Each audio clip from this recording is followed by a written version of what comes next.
Okay.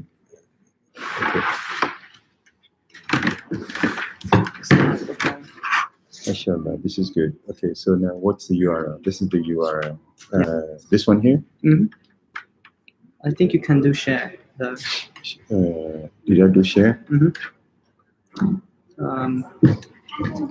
No, potentially.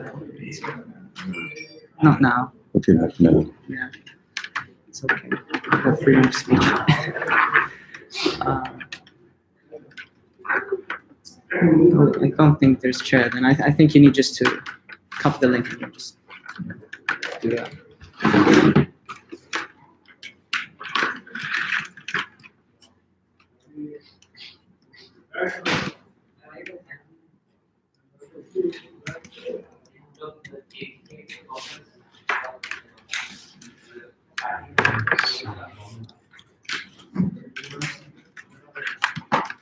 Okay, I thought it was going to be so complicated. I had never tried it before. It should not be complicated. Okay, yeah. You can just position it as you like. Wait, is it start? Did it start? Yeah. Already? It started. Oh, okay. It's So all of streaming this is already. recorded right now. This is behind the scene footage. Okay, we'll cut it out. No, that's fine. I was joking.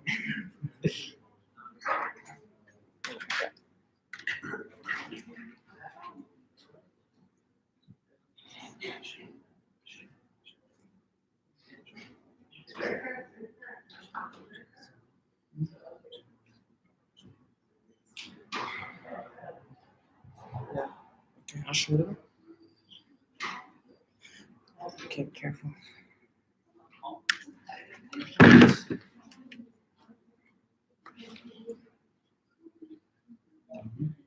Let me test it. Is it working? شغال؟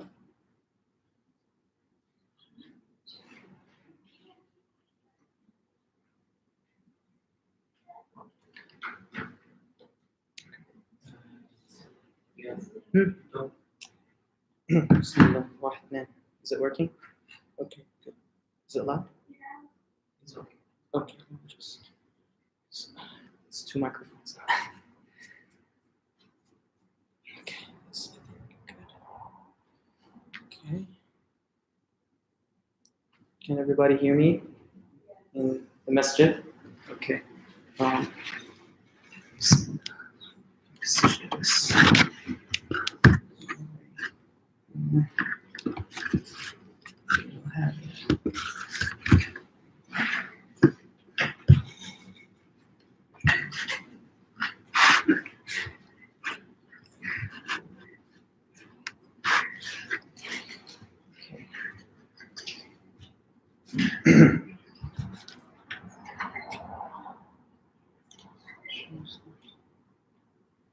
Okay, shall we start, inshallah? Not yet? Okay, just a sec. Okay,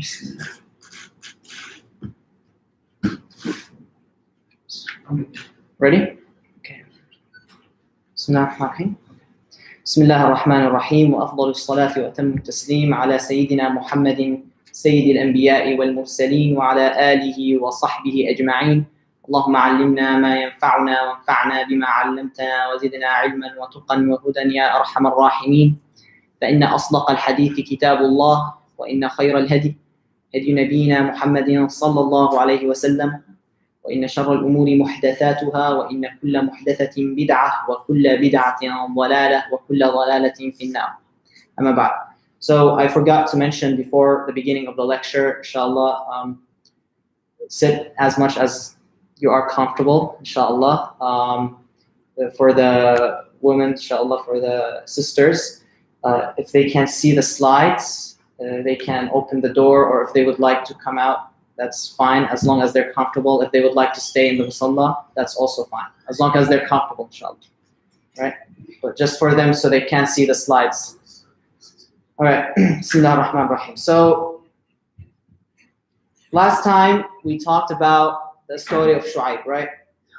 And we talked about different other stories, the story of Yunus and the story of the Prophet Hanbala, right? Hanzala ibn Safwan. And we talked about those strange incidents that occurred within their lifetimes. Now, Shu'aib, as we said, he is the father-in-law of Musa alayhi salam. Musa is going to be the topic of today.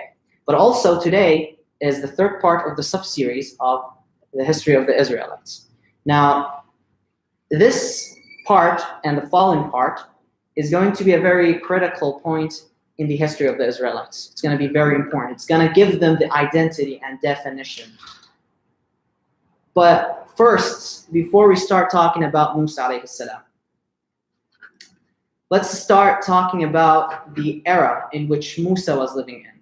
It's very important to know how everything was working before Musa alayhi salam became a prophet, how everything around him was going. You know, the political environment, the social environment, the economic environment, etc.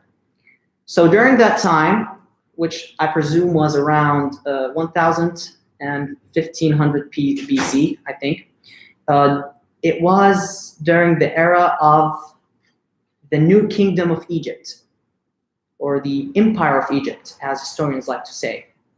And the ruling dynasty was the 19th ruling dynasty of Egypt. The 19th ruling dynasty of Egypt, of the Neo Kingdom. And I believe it started with Ahmose the First. And this kingdom was very glorious during that time. It was the most strongest empire on earth, the world power basically. And all other kingdoms feared it. And they had a rival empire in the north, in modern day Turkey. They were known as the Hittiyin in Arabic, or the Hittites in English. These people were Indo-European. They were not Semites, or what do you call them? They're not Turks, of course. They're not Greek. They are an Indo-European race, but they're not Greek or Semites or Turks. And the Egyptians, the ones that were ruling back then, they were the Copts, not Semites either, right? Because for a long time, Egypt has been ruled by Semites. They were ruled by the Hyksos specifically, and the Amorites, in which Hajar alayhi salam belonged to. Okay, but these people who were ruling the 19th dynasty, they were Copts. They were actual Egyptians who descend from Misraim, as we saw in the Tree of Nations. Misraim, who is a descendant of, what was his name? Ham ibn Nuh. During all of this, there was the king Seti the First, a king of the Egyptian empire. Now, this man was very glorious. People really loved him. And they also loved his family to death. They would sacrifice themselves for him and his family, literally. And they loved his child. His child, his name is Ramses II, Ramses Athan, right? And Seti, he would grab his child, and then he would tell all the servants to put on the crown for him and to make him wear the best of his clothes. And he asked the palace to gather all the most beautiful women for him so he can marry them. So he had, Ramses II had all glory and had wealth, all everything that, you know, a teenager would enjoy at this age. And Ramses was raised with arrogance, right? He liked himself a lot. He liked his ego. He enjoyed it. He thought of himself as something big. But the religion of Egypt back then still forced him to believe in different gods and follow different gods. Yes, he thinks himself, he's an absolute being. He has a lot of ego, all right? He maybe thinks of himself as a god, but he still needed to worship other gods, all right? What is the Egyptian mythology? The Egyptian mythology is really important for us to know, especially in the series of the Israelites. And it's going to really come in handy in the part where we talk about Isa alayhi salam. So let's skip all the parts in which it is really similar to all other mythologies, in Greek or in Persian or in Arab mythology or in Sumerian, in which you had a void or chaos. They believe it was a god, and then this void, from it, they had children. His name is something related to heavens, right? And heavens then separated, and now they have heavens and earth. And they believe these things are gods. They don't believe like heavens is a structure and earth is a structure. No, they believe that heaven, there's a god, and on earth there's a god. Like in the Greek, they believe Uranus is the god of heavens, and they believe Gaia is the god of earth. They literally believe that they were one entity, born from chaos or chaos. Chaos is a god in Greek mythology, and born from that, and then they separated, and then they get married, and then we had the sun and the moon and all of these other entity, or all of these other gods. Now, in the Egyptian mythology, we have the same introduction. But then what happened? We had the god of the sun, Ra, and this god created a king from their perspective. Now this king, his name is Osiris, all right, or Osiris.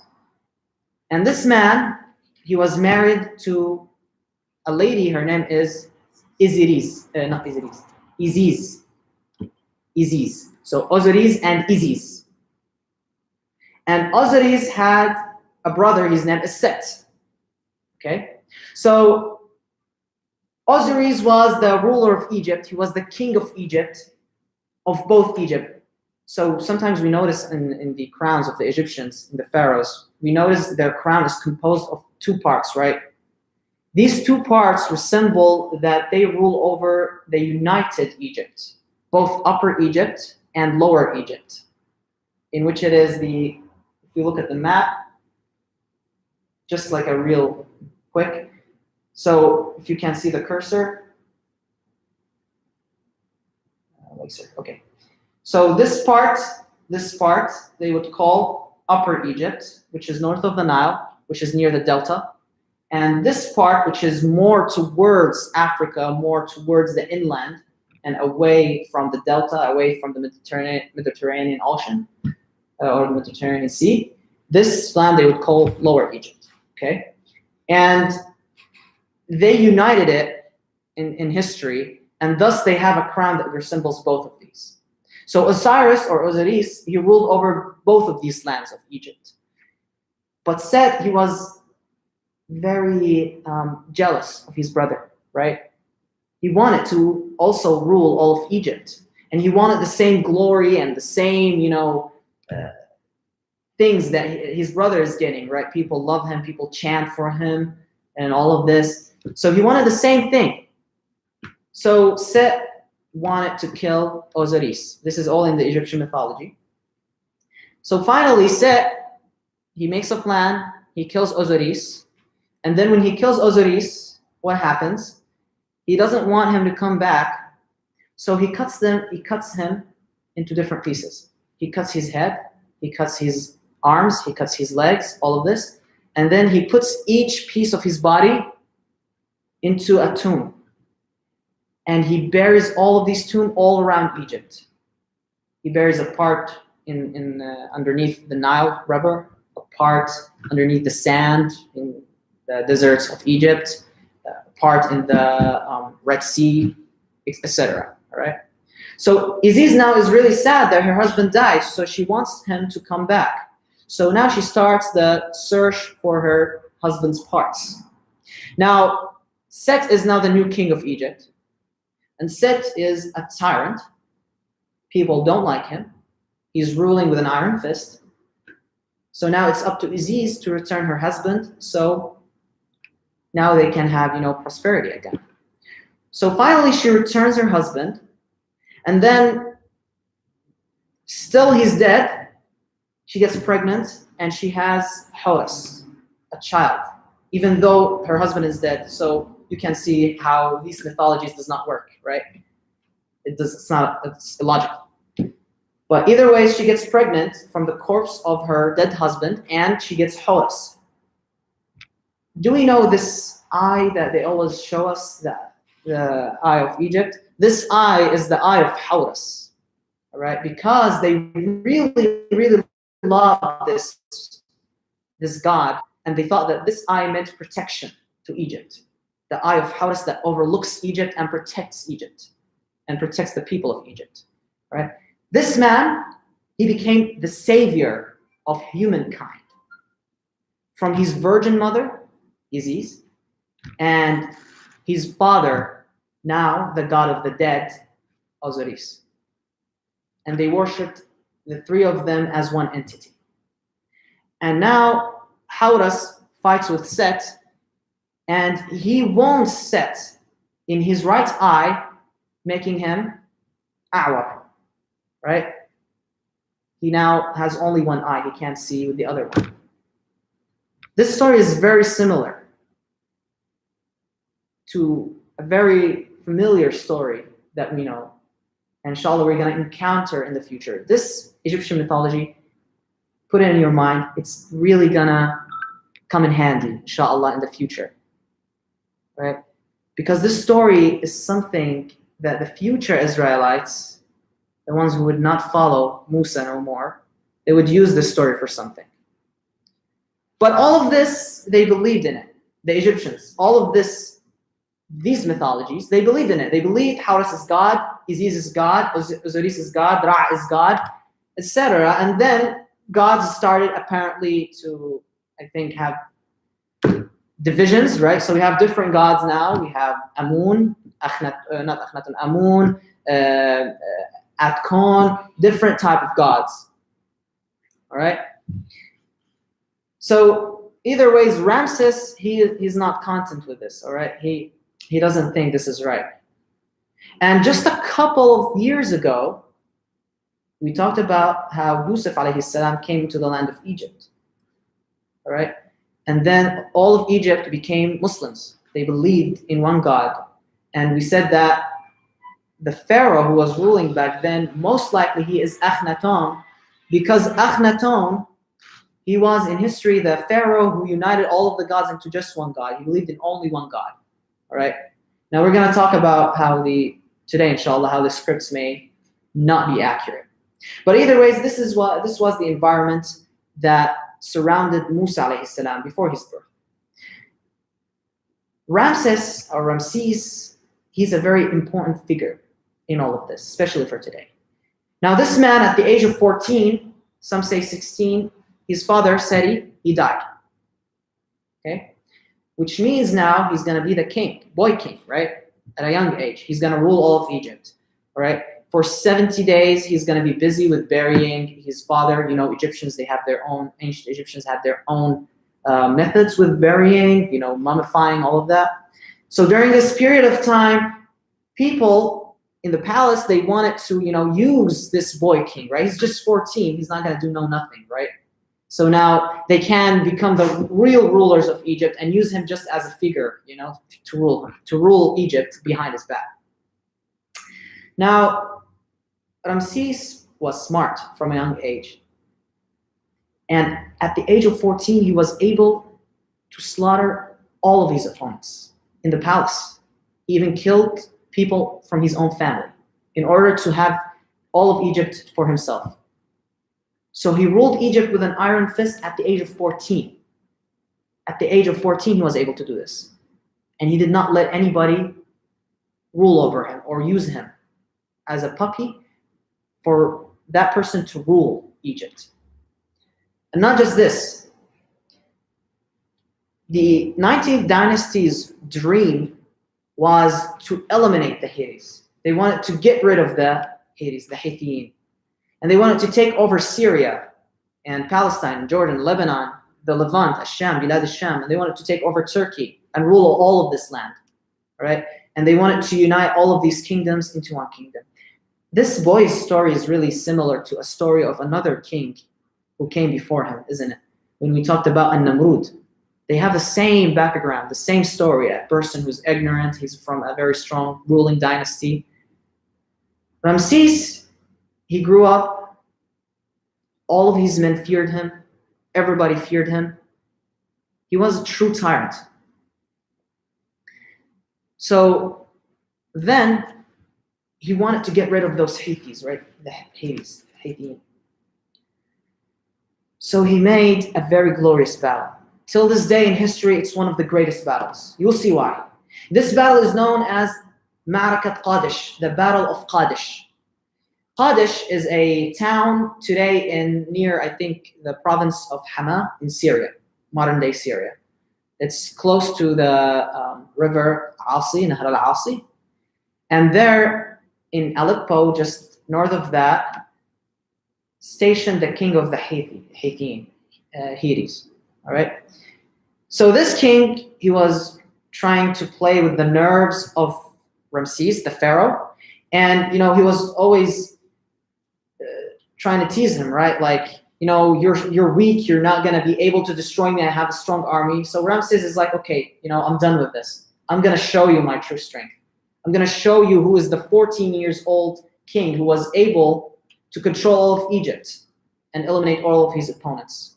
So he grabbed a huge army and he divided it into 4 groups. Each group he named it after a god in order to reflect to the Egyptians that this battle now it is blessed by the gods. So whoever goes against it, he's going against the gods of Egypt. Right? So he's using propaganda to brainwash his people. Now he's progressing towards Syria. He's coming near Aleppo. He finds 2 men from the Hethis, and then he takes them as prisoners, and then he asks them, "Where's your king?" So they say, "Our king is scared of you, you great king. You're the great king of the kings of all of the earth. Everybody's scared from you. He's now in Aleppo and his palace shaking." So the pharaoh, said, of course, right? Like, he's now full of arrogance. He thinks, yes, now he's gonna win this battle. As he gets close to Qadish, the town of Qadish, he is surprised that those 2 prisoners, they were actually spies, intentionally sent to him, so they can trick him thinking that the enemy is scared of him. But in fact, the enemy was waiting for him. So he was surprised. And he was really arrogant that he went with only 1 group of the 4 groups of his army. And he left the 3 others behind. So he was not strategically smart with this. So they surrounded him in the battle. All right? So all of his men fled. The whole army fled. Everybody thought, we have no chance. We're surrounded. All right? They're going to kill us. So it's either our lives or we die. All right? Either we save our lives or we just going to die in the battle. For what? For nothing. For just an arrogant king. But this man, he was really brave. What he did, he grabbed his swords and he rushed at the enemy. Alone, he took thousands of men. Alone. He had the brave and strength to do that. The king of the Hethis, all right, he was really surprised and shook when he saw this. How can one man do this? How much brave he is. And he won the battle. When his army saw this, they became really encouraged. And they joined the battle and they won the battle. A very decisive victory in history. One of the greatest battles in history.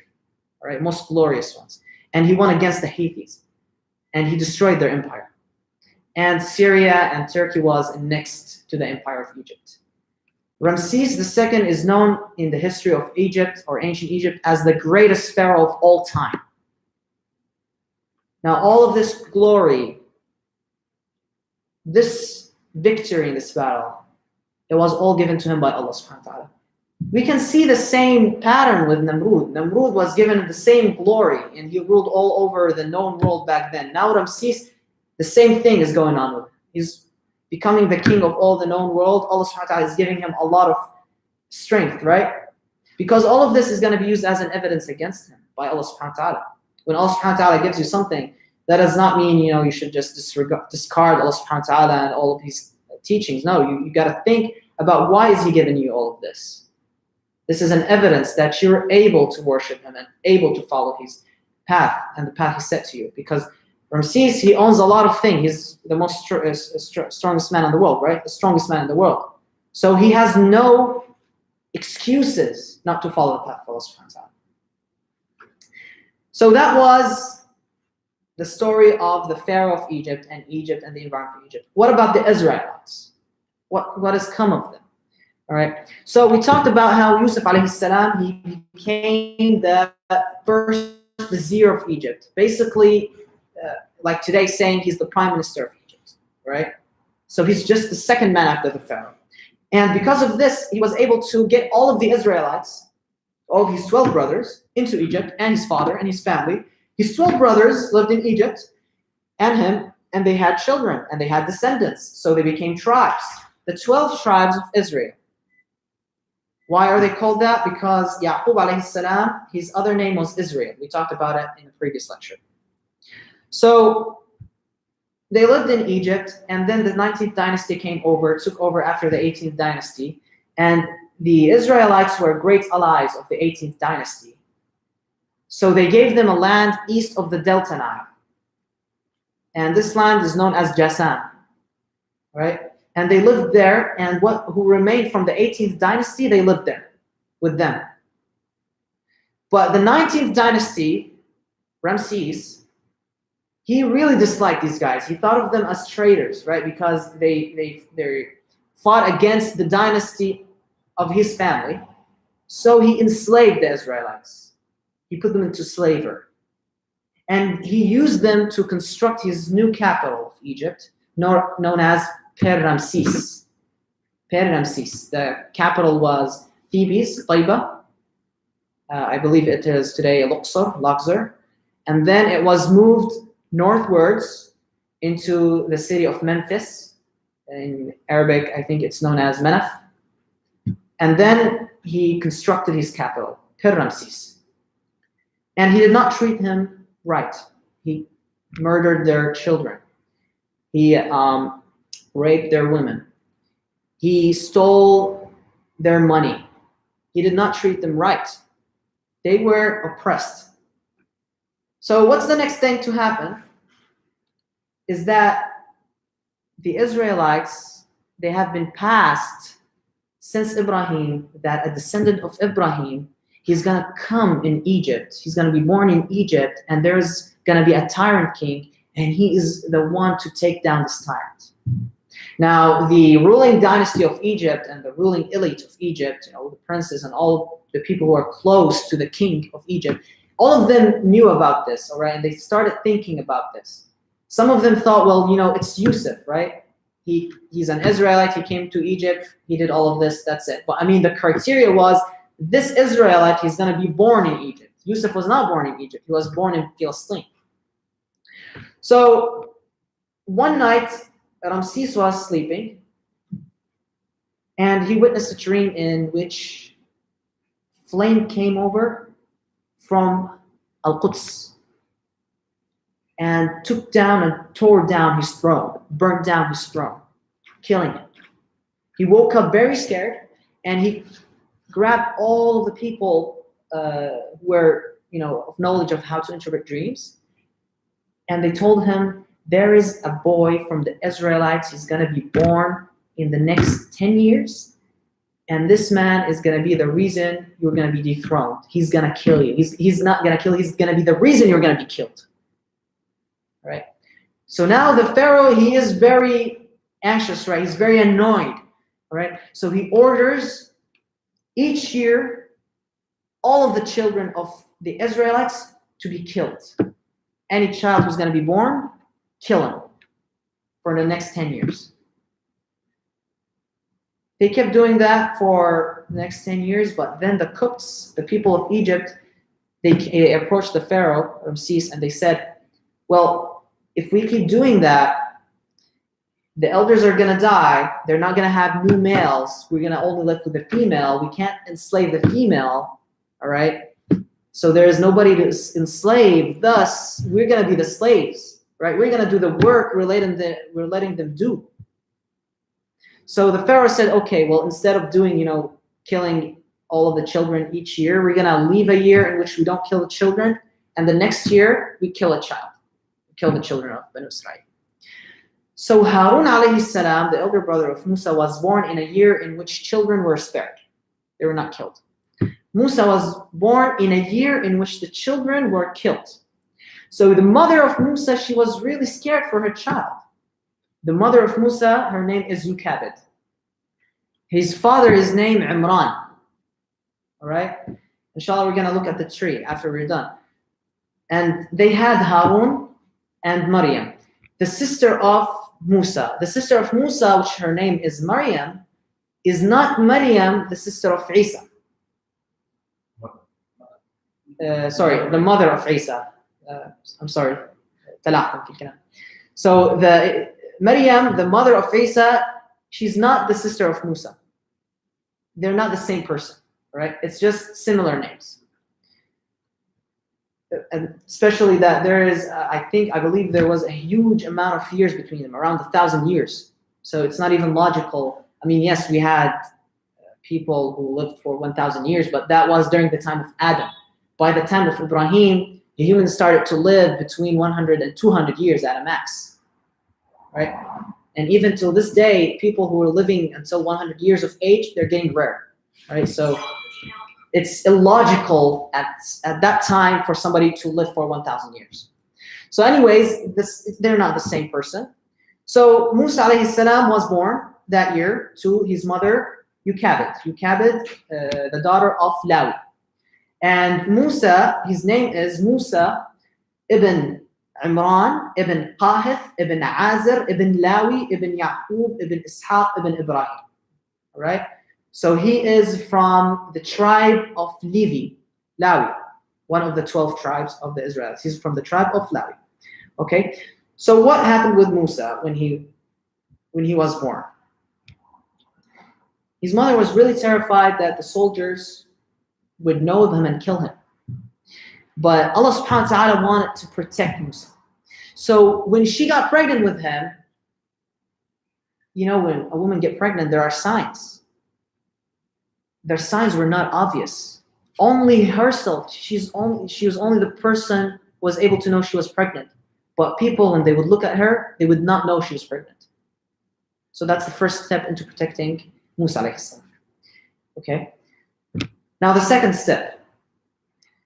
She's not going to be able to hold him for long. So as he grows up, it's going to be a little bit difficult. So Allah subhanahu wa ta'ala has revealed to her, أوحى الله سبحانه وتعالى إليها إلى أم موسى أن اقذفيه في اليم. So what would she do? She constructed a tomb, right? A small tomb made of wood. And she would go alongside the river Nile. And when she is walking with him, as she's walking, she would breastfeed him. Okay? And when the soldiers of the Pharaoh of Egypt, they would look at her and, you know, kind of pay attention that there's a child they need to kill, she would put him into the tomb and throw him into the Nile, and she would have a rope in which she can follow the path of the tomb, so she does not lose him in the Nile. But Allah subhanahu wa ta'ala wants to protect him even further. He wants to make this kind of ironic situation and put a test for Ramses, because Allah subhanahu wa ta'ala gave to Ramses. Is he going to thank Allah subhanahu wa ta'ala for all what he gave him? Or is he going to become jahid? Is he going to go against Allah subhanahu wa ta'ala? He's going to be ungrateful. So what happened is that the rope that connected the tomb with the mother got cut. Now she lost the tomb in the Nile. And the tomb stopped in front of the palace of Fir'aun. The palace of the person who ordered to kill him. SubhanAllah. Okay? Who would catch him are the servants of the wife of Fir'aun. The wife of Fir'aun, her name is Asya bint Muzahim ibn Ubayd ibn Rayyan ibn al-Walid. Who is Rayyan ibn al-Walid? That is the name of Akhenaton, the ruler during the time of Yusuf alayhi salam. So she is a descendant of the ruler during the time of Yusuf who became Muslim. So she has good roots. She was raised with a family with the tradition of Islam. So she would take on Musa, she would see Musa, and then she would approach Fir'aun, and she's happy about it, okay? And Fir'aun had hundreds, or Ramses, he had, so inshallah, from now on we're going to refer to him as Fir'aun. He had hundreds of children, but all of them died at a young age. For the wisdom of Allah subhanahu wa ta'ala, for him to have Musa in his palace. So she would approach him, she's really happy, and she tells him, look, we have Musa. All right, we have this guy, this kid. Fir'aun would say, okay, this is a kid that looks like he's from the Israelites. He does not look like one of us Egyptians. He should be killed. So she says, no, please spare him. You don't know, we can take him as our child, we can adopt him, or he can be of good for us, right? He may be قُرَّةُ عَيْنٍ لِي وَلَكَ. She said, he is maybe going to be something of happiness for me and you. So Fir'aun says, okay, you can keep him, but not for happiness for me. قُرَّةُ عَيْنٍ لَكِ. He's going to be of happiness just for you, not for me. Okay, so he failed the first test, of the big test. All right? The Prophet ﷺ has said in a hadith, if Fir'aun had said, قُرَّةُ عَيْنٍ لِي وَلَكَ, he's going to be of happiness to me and you, he's going to be of good for me and you, then Fir'aun would have became Muslim. But he failed the first test because he's arrogant. So Musa alayhi salam was raised in the palace of the person who ordered to kill him, subhanAllah. That is the second kind of protection from Allah subhanahu wa ta'ala. Okay, now the person who ordered to kill him, he's not going to kill him because he's going to raise him. And now Allah subhanahu wa ta'ala has made a promise to his mother. He said, don't worry, you're going to be away from him for a little bit of time, but we're going to get him back to you. So don't be scared. Don't worry about it. And when Allah subhanahu wa ta'ala makes a promise, it's 100% going to become true. So what happened is Allah subhanahu wa ta'ala forbidden any woman in the palace to be able to breastfeed him. So his sister was walking, taking a glance at where the tomb is going, and then she discovered he is at the palace of Fir'aun. All right, they were scared, like Fir'aun, right? He's there, he might kill him, but they knew that he's still alive, and they were looking for somebody to breastfeed him. So she went to the palace and she told the guards, I know exactly who is the person who can breastfeed him, and they can be of good advice to him. They can raise him well, to the standards that the wife of Fir'aun would like. So they made her approach the wife of Fir'aun, and the wife of Fir'aun asked her to bring her mother. So she said, I prefer, for you guys to come over there because of a certain condition with the mother. So subhanAllah, they were all forced to come to the house of this Israelite that they despised. And Musa returned back not just to his mother's own hands, own arms, but to her house. And they said that they're going to keep him there and he would be raised there. So his mother would raise him until he become of age, and she would breastfeed him. So Allah subhanahu wa ta'ala made his promise to the mother of Musa. Now he would return back to the palace. The wife of Fir'aun would check up on him. And one time the wife of Fir'aun gave Musa to Fir'aun, all right? And little babies are really cute, right? So Fir'aun, even though he has a lot of arrogance, all of that, he could not resist this cute face, right? This cute little baby face, all right? So he would look at the baby face and he's like, okay, you're cute, all right. Okay, so he starts playing with him, but then Musa grabs his beard and he pulls it, okay? So it hurts Fir'aun, all right? Fir'aun is really hurt, so he's like, oh, kill him, all right? Just kill him. Like, how dare you do this to me, little baby? Kill you, I'll kill you, all right? So Asya goes to him and she says, like, are you out of your mind? He's just a little baby. He does not understand that this is going to hurt you. He did not do it intentionally, all right? So he says, all right, if he's a little baby, we're going to do a little test. So as you can see, arrogance gets you to a point where you just stop thinking, all right? You just stop thinking. This person becomes stupid, right? He's not able to think properly. You're going to do a test for a baby. Obviously, he's a baby. All right, he does not mean to do it. He's not mean to hurt you. He does not understand. All right, and you're going to make a test for him now. So he would like to test him. So he said, we're going to grab a date and we're going to grab a stone that is put on fire, jamra. And if he grabs the date and put it in his mouth, this means that he's aware of what he's doing, and he did this purposely, intentionally. He wanted to hurt me. And if he grabs a stone, then he did this unintentionally. And I'm going to spare it. All right? Can you see how ridiculous this is? This man is so ridiculous. All right? So, of course, Allah subhanahu wa ta'ala, he gave the revelation to Musa to grab the stone, to protect him. The third protection from Allah subhanahu wa ta'ala. So he grabs the stone, and it burns his tongue, causes Musa alayhi salam to have a lisp. All right? Now Musa grows up, and in the best environment you can ever think. He's literally a prince. He dresses the best dress, he eats from the best food, he drinks from the best drink, he is in the best place, in a palace, he has servants, everything you would like. Okay? Yet, Allah subhanahu wa ta'ala is still preparing him for the destiny he is. Yet, he was a person of kind heart. Otherwise, Allah subhanahu wa ta'ala would have not chosen him. Again, the Prophet ﷺ said that Allah subhanahu wa ta'ala looked at the hearts of all of his worshippers, and then he found out that the Prophet ﷺ had the most pure heart, so he chose him as the best creature, and he chose him as a prophet. And then comes after him all of the prophets. Thus includes Musa alayhi salam. So Musa would have a pure heart. This is why Allah subhanahu wa ta'ala chose him.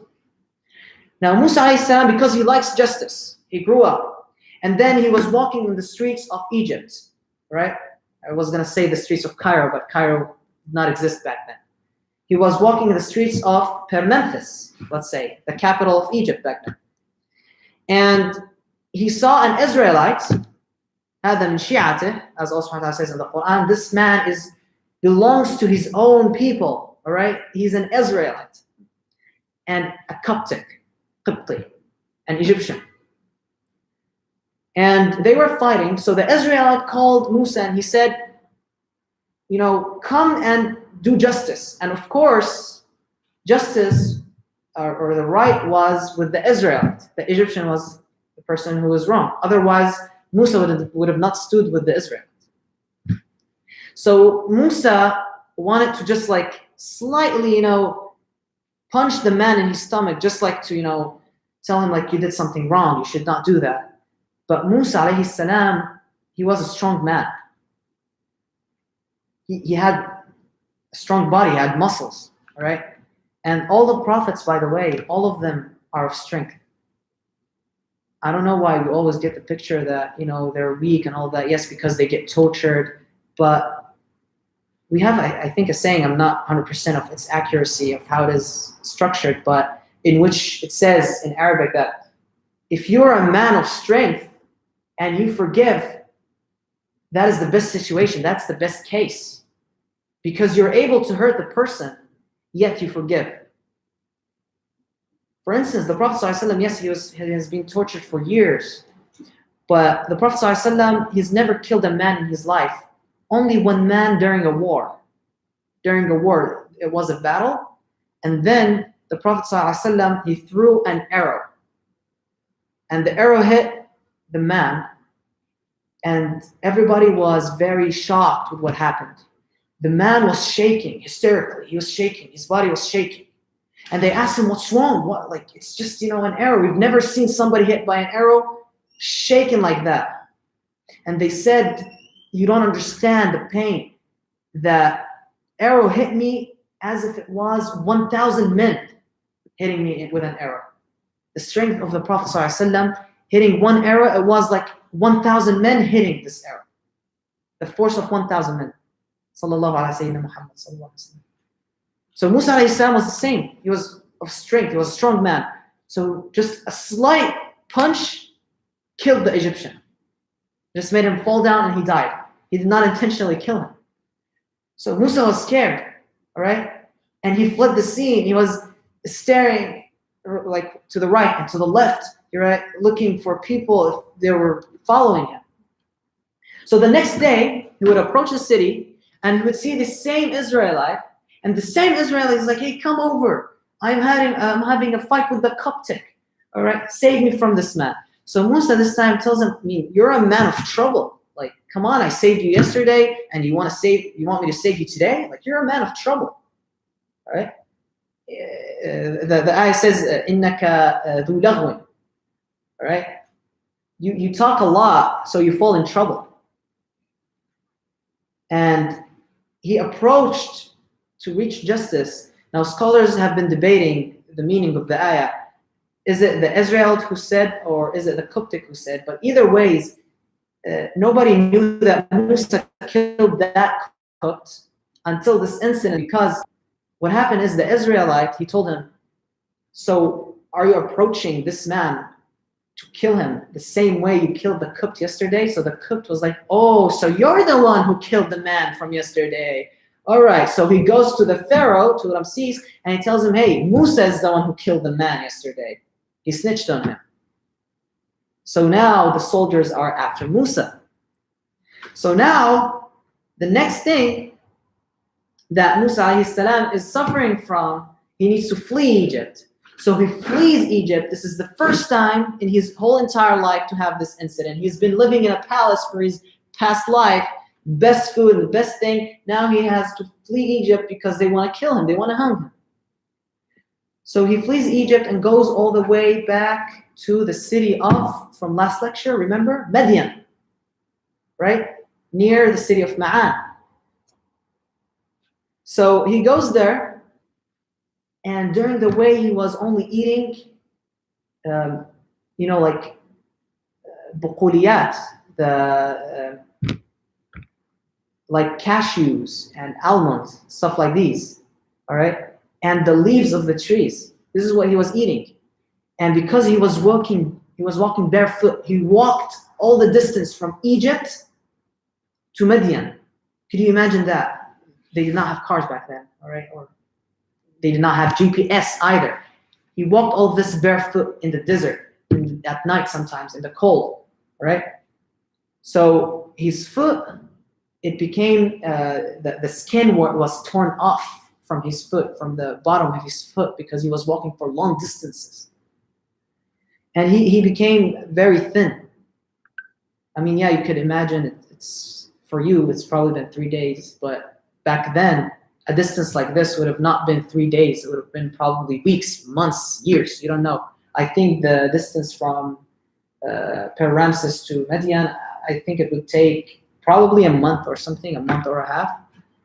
I'm trying to measure the same distance in Syria, walking barefoot from Jerusalem to Damascus. But I presume it's like a month or a half. So he was probably walking a month and a half barefoot with no resources and utilities. And he reaches Midian, and he reaches the well of Midian. There, he finds a bunch of men, and he finds 2 young females with their sheep, and they were just waiting. So Musa is like staring at them, like, why are they waiting? Like, why are they, getting from the water? So he goes to them and he asks them, is everything all right? What's wrong? Why are you guys not, drinking from the water, from the well?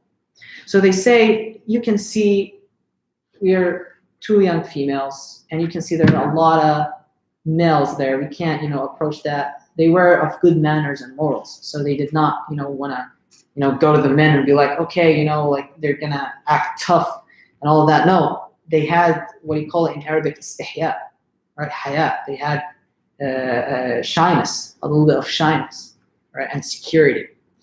And they told him, and our father, he's an old man, he's an older man, he's not able to, come over here and, go down the well and grab the bucket and, feed all of the sheep and all of that. So Musa told them, all right, don't worry. And you can see his pure heart here. He said, don't worry, all right, you guys rest, I'll take care of this. So there was a rock on the way, and he was able to lift this rock. And this rock, it needed 10 men to lift it. He was able to lift it only by himself. And then he grabbed the bucket, he filled the water, he was able to put aside all the men, and he fed all of the sheep. And then he went to the 2 females, and then he gave them what they needed, and went back beneath a tree and sat there. That's it. The job is done. He's not, gonna flirt. He's not gonna say something. That's it. Manners, good manners. So the two females, they went back to the man, to the elderly man, who's Shu'aib, alayhi salam, the man we talked about, the prophet we talked about last week. And they told their father of what happened, because Shu'aib, he saw that his two daughters came over with a huge amount of buckets, something they've never usually done. So he said, well, there's something unusual here. So they told him, yeah, well, there's that, kind man, qawiyyun amin, right? He's a man of strength and he's with honesty. So Shu'aib alayhi salam said, go to that man and tell him to come over here. So Musa comes over with the two women, and she wanted to go in front of him, and he goes behind her, but Musa said, no. You go behind me, and I'll go in front of you while we're walking. And if I'm not going the right path, grab some little stones and hit me with it, so I know we're in the wrong path. Why did he do this? Because if he was walking behind her, she would have not felt secure, right? He's a strange man after all, right? What if he did something to her?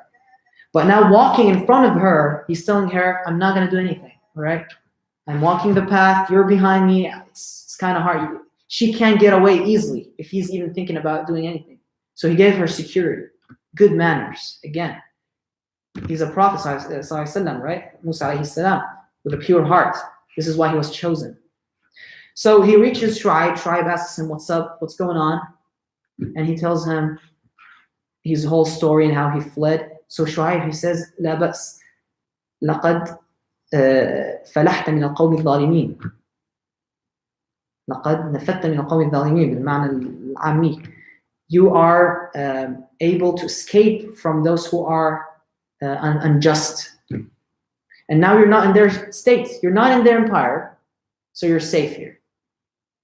So his little daughter, Safura, if you remember the name, she tells Shu'aib, her father, she says, استأجره فإن خير من استأجرت القوي الأمين.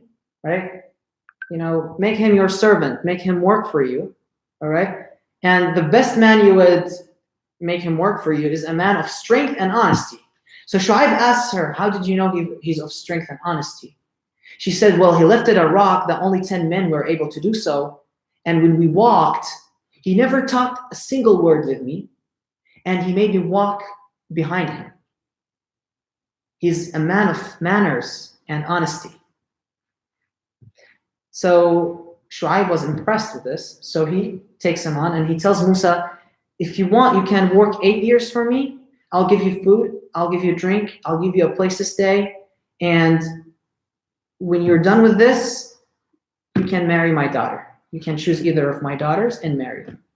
Right? And if you work 10 years for me, that's good. That's a generous thing you would do. So the Prophet ﷺ was asked, for how long Musa did the work for Shu'aib?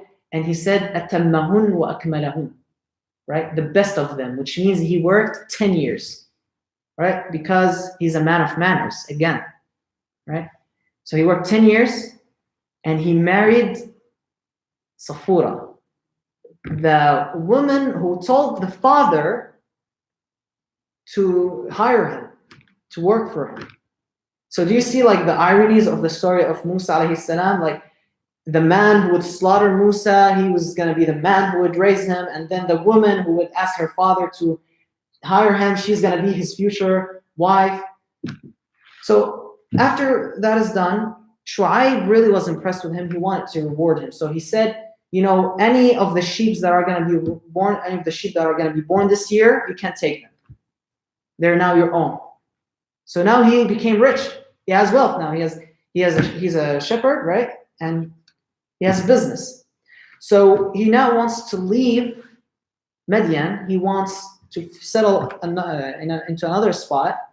He's going all the way to Egypt again. He wants to see his family. He wants to see his brother and mother and sister.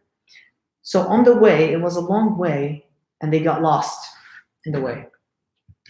And they reached Sinai. the land of Sinai. Specifically the land of Tur, Jabal al-Tur, the mountain of Tur. Now, it was night. It was a very dark night. And it was a cold night. And they were really struggling with the way. They had no clue where they are. So Musa alayhi salam, from a distance, he witnesses fire, light coming from Mount Tur. So he tells his family, he says, إِنِّي آنَسْتُ نَارًا لَعَلِّي آتِيكُمْ بِهَا بِقَبَسٍ أَوْ آتِيكُمْ بِنَبَأٍ. All right? So he said, I've seen sort of fire or campfire. Maybe I could come with something we can, be, warm with, or maybe somebody to guide us with the way. Hopefully something positive. So he goes to the mountain and he's seen the incident that shook him. It was a tree and the flames was eating the tree. However, the leaves were not being burnt. And instead of it getting burnt, the flames were acting as a sort of fuel for the tree to grow even more. So the trees, the green leaves were growing green, more green, and they were growing more. So Musa as-salam was staring at this and he was really shocked at this incident. This is unnatural. All right. So then he hears from heavens. And I want you to imagine this. This is very strong. A sound, a voice from heavens. Ya Musa, اخلع عليك إنك بالوادي المقدس طوى. Musa, take off your shoes. You are in the holy valley of Tuwa. Musa is scared. He's like, who's that? Who's talking to me? Who's this? إني أنا ربك. إني أنا ربك. Allah subhanahu wa ta'ala is speaking with him. Imagine this. It's very strong. Imagine Allah subhanahu wa ta'ala is talking to you. The voice you're hearing is the voice of Allah subhanahu wa ta'ala. إني أنا ربك فاستمع لما يوحى. Listen to what I'm going to say. إني اصطنعتك لنفسي. I have constructed you. I've created you for my own use, for my own purpose of use. اذهب إلى فرعون إنه طغى. Go to the Pharaoh. Go to the Pharaoh of Egypt. He became a tyrant. The mercy of Allah subhanahu wa ta'ala. He sent Musa to Fir'aun. Remember when I was saying how Allah subhanahu wa ta'ala gave to Fir'aun? He's even given him more. He's not mad at Fir'aun. He's sad that Fir'aun is a tyrant. He wants him to come back to the path. Allah subhanahu wa ta'ala is telling Fir'aun, why are you doing this? Follow the path that I want. I love you. I want you to become a good person. Don't become a tyrant. So I'm going to send Musa to guide you. اذهب إلى فرعون إنه طغى. So Musa alayhi salam, it's a very strong incident. Allah subhanahu wa ta'ala is speaking and he's shook and all of this. And then he says, how am I supposed to do that? Like, this man wants to kill me a couple of years ago and I'm not a man of good rhetoric. I can't speak because I have a lisp. I can't speak clearly. So he asked him, he said, can you please make Harun my vizier? Can you make him a prophet with me so he can assist me? So Allah subhanahu wa ta'ala said, and go to Harun and let him know he's a prophet and he's going to assist you. And then he said, oh, Allah subhanahu wa ta'ala, what is the evidence that I'm a prophet? I mean, yes, I've heard you, I've talked to you. Kareemullah, he's the one who had a conversation with Allah, the one who would talk to Allah. Allah subhanahu wa ta'ala said, take your staff and throw it. And now the staff of Musa, it is said that Adam alayhi salam, when he descended from heavens into earth, Allah subhanahu wa ta'ala gave him a bunch of things. It was said that one of the things he was given, the staff of Musa, the ring of Sulaiman, the black stone that is in Mecca, and a sphere. And I'm going to talk about this, inshallah, after I tell you the incident of Musa. But that these things are from heavens. So Allah subhanahu wa ta'ala said the staff to him, throw your staff. And Musa threw his staff, and the staff became a large snake. And some say that the snake actually had legs and hands. And it had a long neck. So Musa was scared. So Allah subhanahu wa ta'ala said, don't be scared. It's not going to hurt you. And he said, take it back. He took it back. It turned back into a staff. And then Allah subhanahu wa ta'ala told him, put your hand in your pocket and take it out. He put it in his pocket and he took it out. And Musa alayhi salam, he was tan. So his hand became pale white that it would shine. Light would come from it. That some said that when he did this, the Mount Tur, his family were able to see light coming from Mount Tur. So he descended and he talked with his family. His family said, any news? He said, yes. Allah subhanahu wa ta'ala talked to me. He revealed the message to me. I have to go to Egypt. I have a task. He goes to Egypt and he goes to his mother and his brother and he tells his brother the news. You're now a prophet. And we have the task to go and talk with Fir'aun. So now meeting with Fir'aun. What is the main problem with Fir'aun? What is the main problem with him?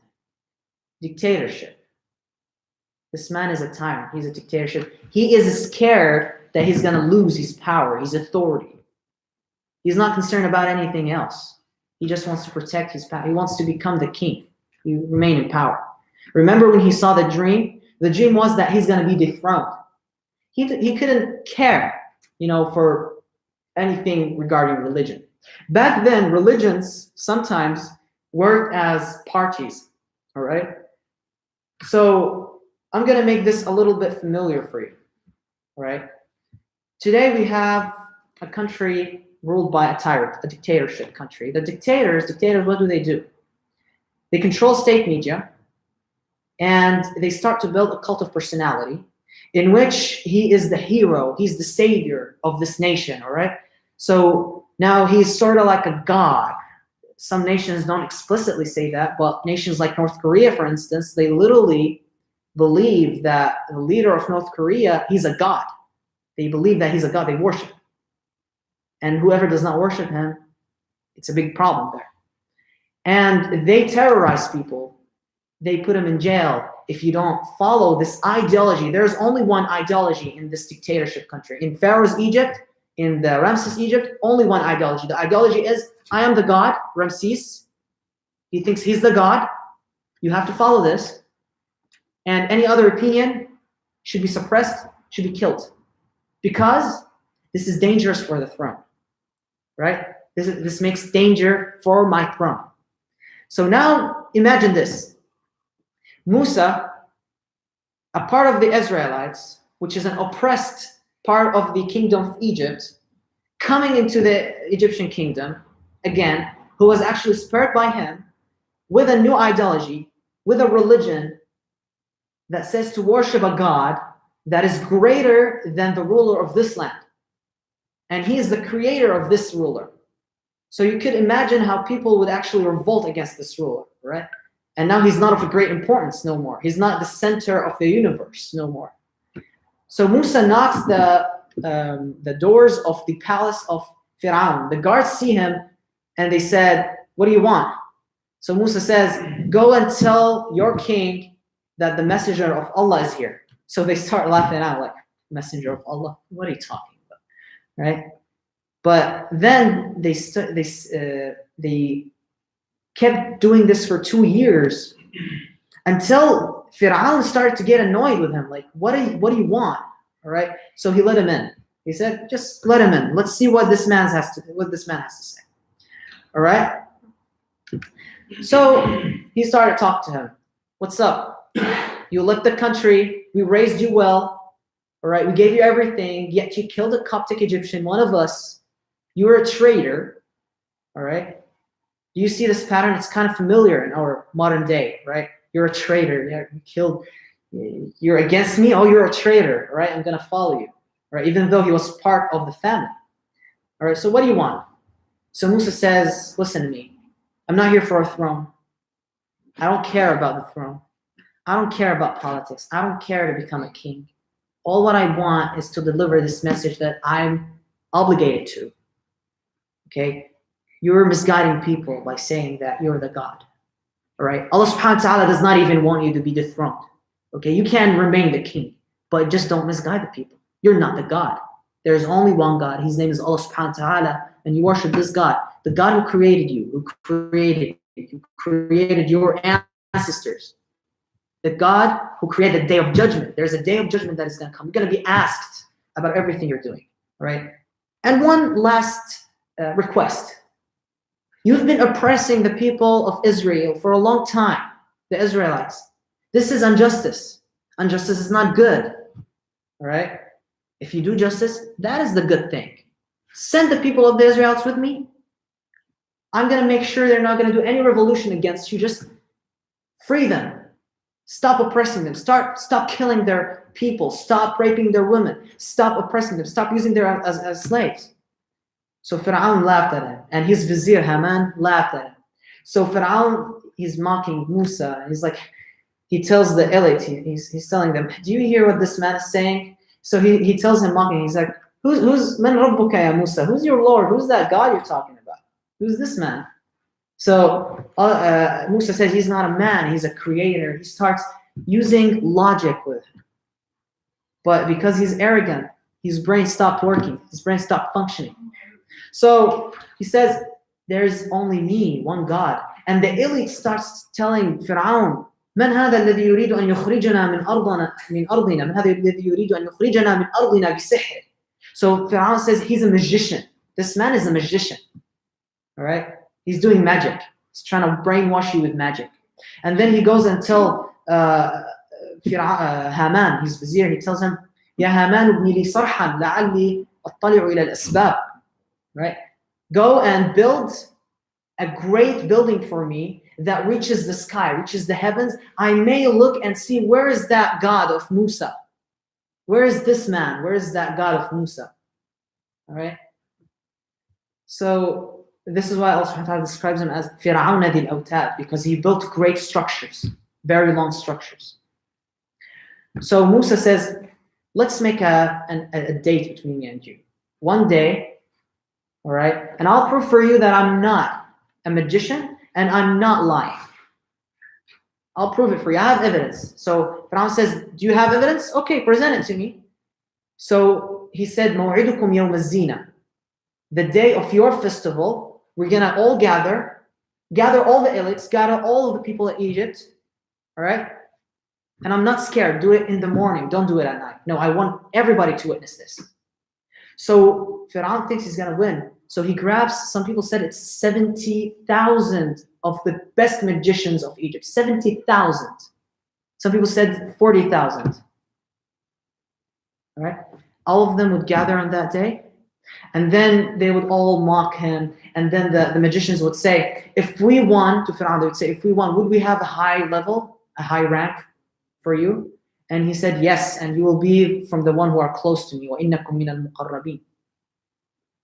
So they go and tell to Musa, they tell Musa, do you want to start first, or do you want me to start first?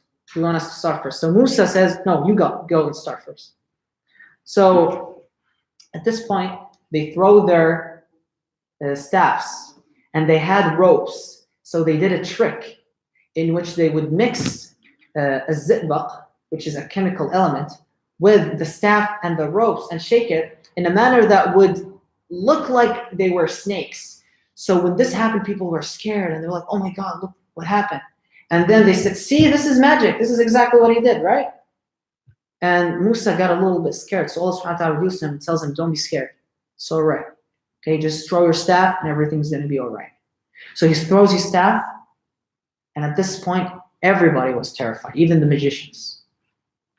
And the snake, the staff turned into a snake, and that snake ate all of the magician's staffs. Here, the magicians were shocked. They knew this is not magic. This is absolutely not magic. And they bowed down, and they said, we believe in the God of Musa and Harun. We believe in the God that Musa is telling us. So he had 70,000 people believing in him and a bunch of different people witnessing this, and they started believing in it. Remember the dictatorship model we had? Here it comes again. Fir'aun said, very logically, very stupid. He says, how can you take this decision of changing your religion without consulting me first? Why do I have to consult you? I have my own free will, right? I can follow whatever religion I want. Why do I have to consult you? And he says, you know what? Because you did this, all right? لأصلبنكم لأقطعن أيديكم وأرجلكم من خلاف ولأصلبنكم في جذوع النخل. I will cut your hands and legs opposingly. So he would cut the left and the right leg, the left hand and the right leg, and then the right hand and the left leg, and then he would crucify them at the trees until they die, and he would let the lions eat their corpses. Look how what do you call it? Such a beast he is. How brutal he is. And not just this. By the way, remember when I was talking earlier about the accuracy of the scripts we know from Egypt? Now, pharaohs, they were not necessarily, they did not like democracy too much. They were dictators, democracy too much. So, do you know how they controlled state media? Do you know how we control state media if there's a dictatorship now? So, the news, we have some, weird news that are not really realistic. This is exactly what they did, especially at the era of Ramses. This is why we don't have a general mention of an incident like this, because if this was carved into the stones, the people who would come after, they would believe in the religion of Musa, and Ramses is not going to be the god, right? So he started to alter reality, and he turned to the people of Egypt and he said, did you see what happened to those magicians? Anybody who thinks about following the religion of Musa, this is their fate. So now the people of Egypt, even though they're convinced with what they've seen, they're convinced that the God of Musa is like the religion of Musa and there's only one God and all that, but now they're scared. And today we have same incidents, by the way. They're scared, they can't follow the right path. But again, there's a lot of ironic things in the story of Musa. There was the cousin of Fir'aun, he saw this and he was convinced, all right? And then there was like a meeting, between them. And then he told Fir'aun, I mean, this man makes sense, right? Like what's been happening and the hand thing and all of that. And Fir'aun said, what are you saying? Like, are you going against me now? And he says, no, but he's not asking much. So what is his fate? Brutal fate again. He was made as an example. His wife, his own wife, Asiyah bint Muzahim, she believed in Musa. Same fate. And she's one of the two women that are mentioned in the Quran. And she has a great palace in heavens. Do we know the story of Nashitat Fir'aun? The woman who was the hairdresser of the daughter of Fir'aun. This woman, she believed in Musa. She believed in the religion of Musa. And one time she was hairdressing, brushing the hair of the daughter of Fir'aun. And the misht, what do you call it? Why am I forgetting the terms here? The broom or the brush. I forgot about it. I don't know why. But anyways, it fell down from her hand. So she descended down to get it and she said, Bismillah. So the daughter, she's never heard about this before. So she says, what does that mean? So she said, oh, this is something that Musa has taught us. So the daughter goes and tells her father. So what did her father do? He grabbed a huge pan and he put boiling water in it. Basically, he cooked the woman. He put her in the boiling water. Publicly. Not just her and her daughter. Look how brutal he became. He became a monster. This is not a human no more. This is a monster. He boiled her alive. So all of this was going on. And then Allah subhanahu wa ta'ala wanted to punish his people, especially that his people said, evacuate him from the land. All right? Punish him, torture him. So Allah subhanahu wa ta'ala sends them the first sign. He sends grasshoppers for them. Those grasshoppers would eat the wood and the trees and everything and the farmlands. So the people of Egypt would go to Musa and they would ask him, pray for Allah to save us. And they said, we're going to do everything you want. Okay? We're going to send the Israelites with you. We're going to follow your religion. Anything. Just pray to Allah. And that tells you that they're convinced. And Fir'aun himself is convinced, by the way. But he just doesn't want to lose the throne. And this is really sick and pathetic. Let me tell you this, right? And humans just made everything complicated, because the idea of having authority or a king or a president or a leader, okay? The idea started that a bunch of humans, all right, they had businesses among them, and sometimes incidents would occur, so they just needed somebody to rule among them. And now, instead of this man ruling among them for the main soul or purpose of just making sure everything is going right and nobody is taking the right of anybody. Now this man, he went psycho and he decided to, use this authority to actually do the thing he's supposed to protect. Goes against the thing he's supposed to protect, right? So Fir'aun himself, he's convinced that there's only one God and all this, but the problem is he just wants a throne. So Musa asked Allah subhanahu wa ta'ala gets away the thing. No more grasshoppers.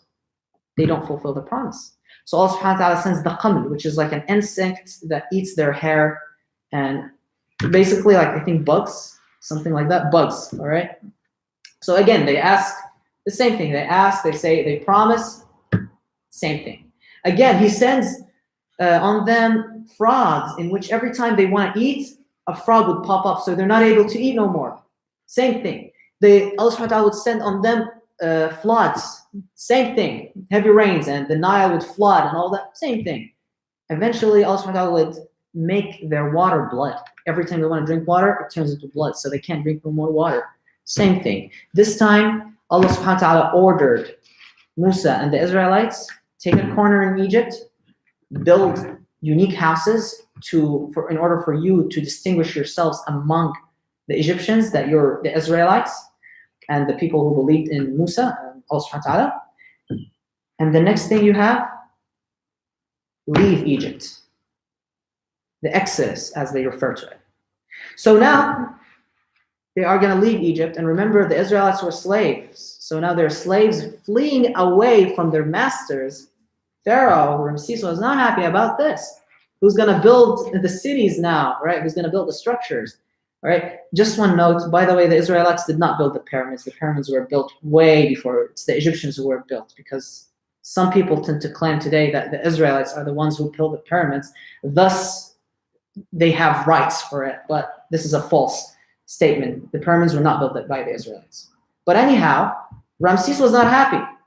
So he grabs an army. Some said it was 100,000 people, 100,000 men, just for Musa and the Israelites. And they chase him. And eventually, Musa tells his people, stop right here. I believe it's Khadij al-Suwais, or the Red Sea. Khadij al-Suwais or the Red Sea. But it would make more sense that it is the Khadij al-Suwais, the Gulf of Suez, the Gulf of Suez, because the next thing is that they're going to go to Sinai. So there he would tell them to stop. So the people were like, what do you mean stop? I mean, we got to flee. This man is going to slaughter us. So he says, Allah ordered it, stop right here. So they stop, and with him is a man, he's named Yusha ibn Nun, and with him is a man, he's named As-Samiri. I'm gonna elaborate on that later on. So he stops right there, and then they turn. Fir'aun is approaching. We can't see him. Prophet of Allah, do something. What are we gonna do? So Allah subhanahu wa ta'ala reveals to him, he says, use your staff, knock the floor, and tell the sea, in falaq bi'idhnillah, separate with the permission of Allah. So he does this, and the hugest miracle ever.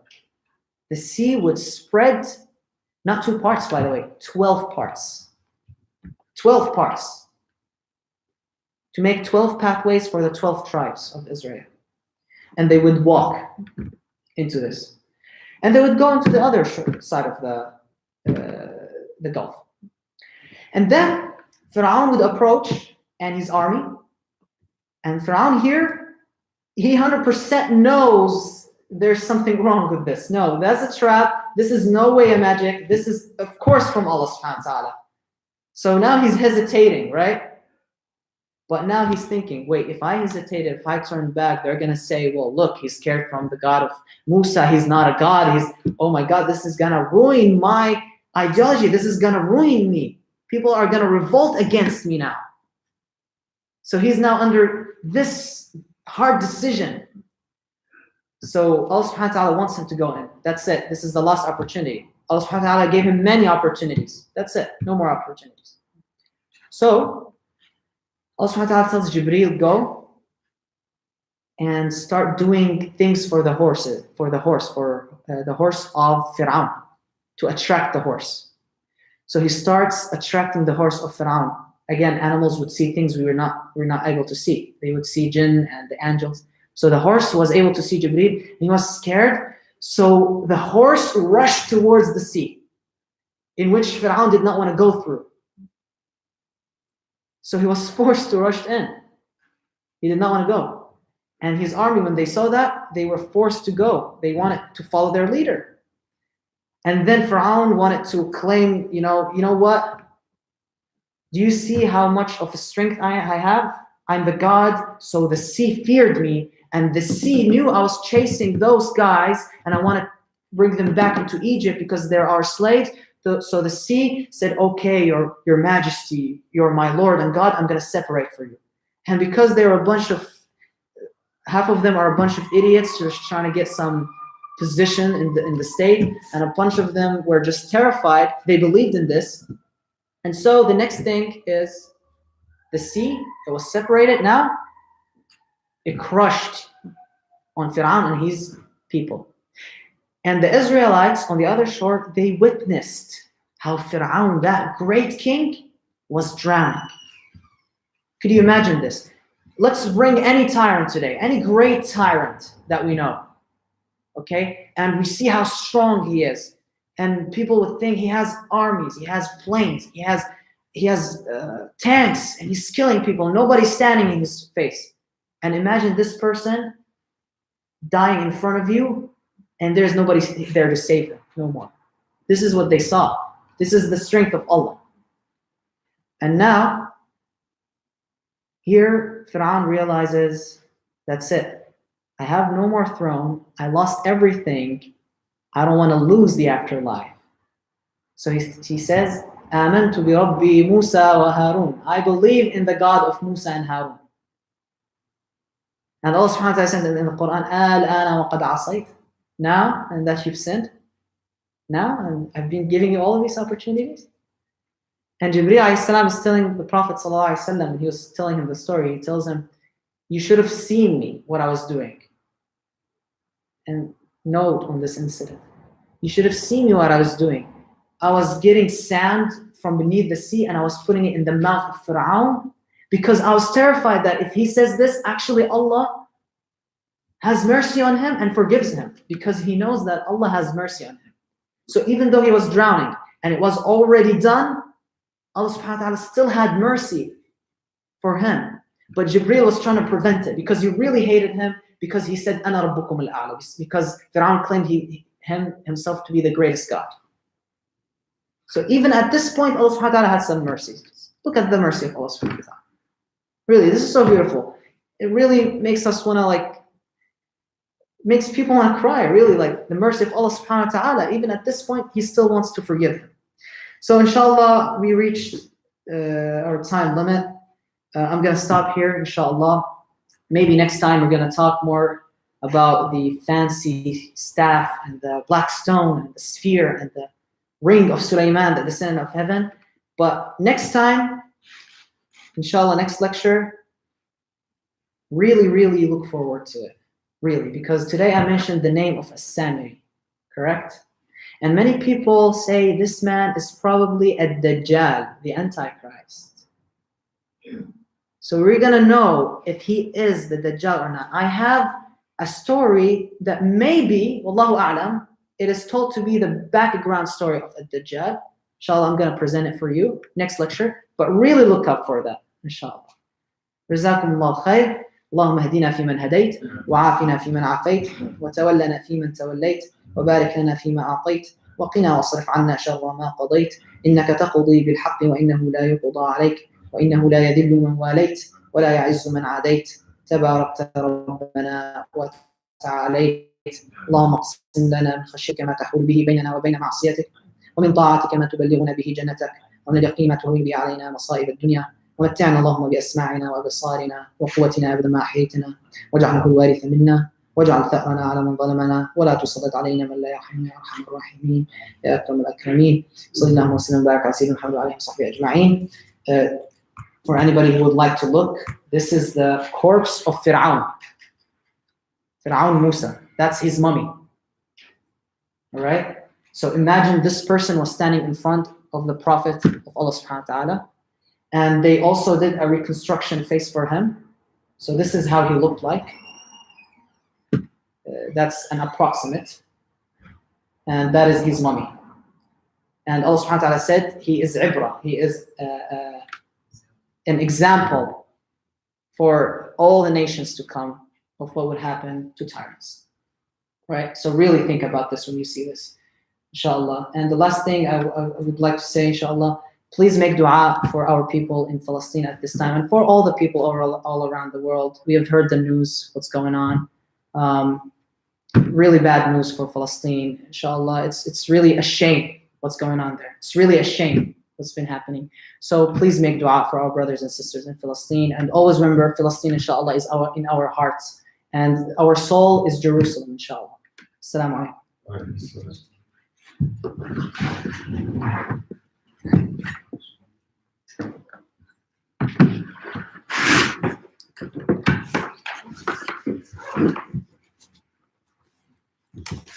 Somebody can do the adhan. Allahu Akbar.